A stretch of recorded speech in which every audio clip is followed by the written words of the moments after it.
Alam nyo ba, ka-Team EDSI, lalong napahanga nga po si Kalinga Prab nung sinagot siya ni Beyonce sa mga katanungan po niya. So, ayan, hello po sa ating lahat. Kumusta, Team EDSI? I hope nasa mabuti po kayong kalagayan. So, ay patuloy po natin suportahan si Kalinga Prab, Kuya Val, at ang buong team. Please, wag po natin skip ang kanilang ads. So, ano nga ba yung dahilan kung bakit napahanga si Kalinga Prab kay Beyonce? Para sa akin, lahat naman po talaga ng K-Angels, especially si Beyonce, ay kahanga-hanga naman po talaga yung mga ugali po nila. Especially si nanay, magulang po niya, kung paano po pinalaki yung anak, gayon din po yung ugali ng mga magulang. Tama ba ako? Parang baliktad yung sinabi ko, So, kayo na pong bahala. At correct me if I'm wrong na lamang po, mga ka-Team EDSI. In terms of money po, si Kalinga Prab ay believe kay Beyonce. Tinanong nga po niya kung kumusta na nga daw po yung financial ni La Beyonce, kung may ipon ba.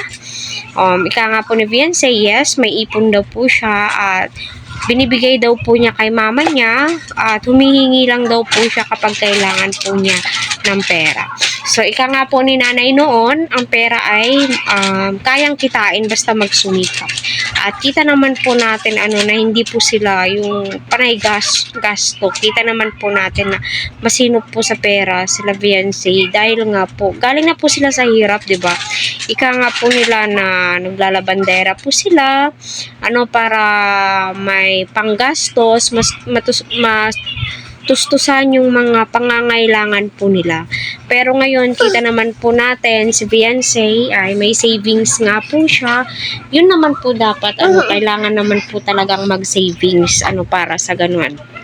At para din po yan sa kanila habang andyan po sila sa kalingap. And syempre, alam naman po natin na si Beyonce ay may ginagawa. Yung pagla-live selling po nila, 'di ba? Malaking tulong po 'yon kay Beyonce, 'di ba?